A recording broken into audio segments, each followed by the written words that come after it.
வணக்கம் மக்களே! சற்று முன் வெளியான முக்கிய அறிவிப்பு. கேஸ் சிலிண்டர் வைத்திருப்பவர்களுக்கு பார்த்தீங்கன்னா, ஒரு முக்கிய அறிவிப்பு வெளியாயிருக்கு. அதிர்ச்சி தரும் தகவல்னே சொல்லலாம். கேஸ் சிலிண்டர் வைத்திருப்பவர்கள் அனைவருமே பார்த்தீங்கன்னா, கட்டாயமா கேட்க வேண்டிய வீடியோ இது. அனைவருக்குமே ஷேர் பண்ணுங்க. கேஸ் சிலிண்டர் உள்ளவர்கள் அனைவருமே பார்த்தீங்கன்னா, இதை செய்யாவிட்டால் உங்களோட கேஸ் சிலிண்டர் ரத்தாயிடும் அப்படின்ற மாதிரி தகவல் வெளியாயிருக்கு. என்ன சொல்லியிருக்காங்க, நம்ம என்ன பண்ணணும் அப்படின்ற மொத்த தகவலையும் தெரிஞ்சுக்க வீடியோ கொஞ்சம் கூட ஸ்கிப் பண்ணாமல் முழுக்க பாருங்க. அண்ட் இது ஃபர்ஸ்ட் டைம் நம்ம சேனலை பார்க்குறீங்க அப்படின்னா மறக்காம ஒரு லைக் பட்டனை தட்டி விட்டுருங்க. அப்படியே ஆல்ரெடி பார்த்துட்டு இருக்க வியூவர்ஸாக இருக்கீங்கன்னா கமெண்ட் பாக்ஸில் ஹாய்ன்னு சொல்லிட்டு போயிடுங்க. அண்ட் நீங்கள் போடக்கூடிய ஒவ்வொரு லைக்ஸுமே பார்த்தீங்கன்னா நிறைய பேருக்கு இந்த இன்ஃபர்மேஷன் போய் சேர்றதுக்கு யூஸ்ஃபுல்லாக இருக்கும். ஸோ மறக்காமல் அந்த ஒரு லைக் மட்டும் தட்டி விட்டுட்டு போயிடுங்க. இப்போ வாங்க வீடியோக்குள்ளே போயிடலாம்.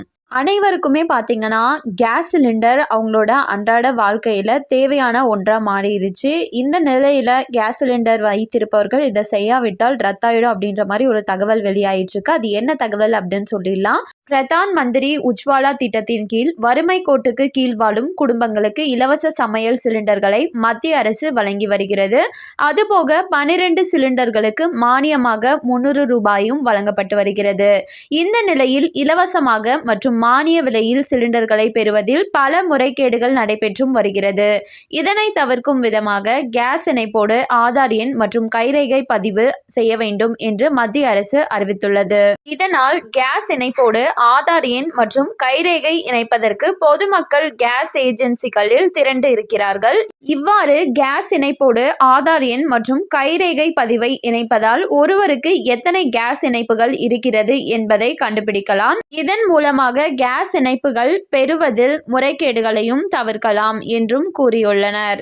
என்ன சொல்லியிருக்காங்கன்னு பார்த்தீங்கன்னா, கேஸ் இணைப்பு யார் வீட்டிலலாம் இருக்கோ அவங்களா இருந்தாலும் சரி, உஜ்வாலா திட்டத்தில் யாரெல்லாம் இணைஞ்சிருக்கீங்களோ அவங்களா இருந்தாலும் சரி, அனைவருமே ஆதார் கார்டு மற்றும் கைரேகை கட்டாயம் இணைச்சிருக்கணும் அப்படின்னு சொல்லியிருக்காங்க. எங்கே போய் இணைக்கணும்னா கேஸ் ஏஜென்சியில் போயிட்டு டைரெக்டாக நீங்கள் இணைச்சிக்கலாம்னு சொல்லியிருக்காங்க. இது எதுக்காகன்னு பார்த்தீங்கன்னா, இந்த கேஸ் வாங்குறதுல நிறைய முறைகேடுகள் நடக்கிறதாகவும் இதனால் மானியம் 200 ரூபா 300 ரூபா நிறைய பேருக்கு கொடுக்கறதாகவும் இதனால் நிறைய முறைகேடுகள் நடக்குது அப்படின்னு தகவல் வெளியாயிருக்கு. இதை கட்டுப்படுத்தணும் அப்படின்றதுக்காக தான் இந்த ஆதார் எண்ணை இணைக்க சொல்றாங்க. இது மூலமா எத்தனை பேர் எத்தனை இணைப்புகள் வச்சிருக்காங்க அப்படின்னு சொல்லி ஈஸியா கண்டுபிடிச்சிடலாம். ஸோ இதுக்குன்னு பார்த்தீங்கன்னா குறிப்பிட்ட டைம்னு சொல்லி எதுவுமே இன்னுமே சொல்லலை. கூடிய சீக்கிரம் சொல்லிடுவாங்க. அதுக்குள்ளே யாரெல்லாம் இணைக்காமல் இருக்கீங்களோ அவங்கெல்லாம் இணைச்சிக்கோங்க. மேலும் இது போன்ற கவர்மெண்ட் அறிவிக்கிற அனைத்து உண்மை அப்டேட்களையும் உடனுக்குடனே தெரிஞ்சுக்கணும் அப்படின்னு நினச்சிங்கன்னா மறக்காமல் நம்ம சேனலை சப்ஸ்கிரைப் பண்ணிக்கோங்க. அப்படியே இந்த வீடியோ பிடிச்சிருந்தா மறக்காமல் ஒரு லைக் பட்டனையும் தட்டி விட்டுருங்க. வேணுங்கிறவங்களுக்கு ஷேரும் பண்ணுங்க. அண்ட் தேங்க்யூ ஃபார் வாட்சிங்.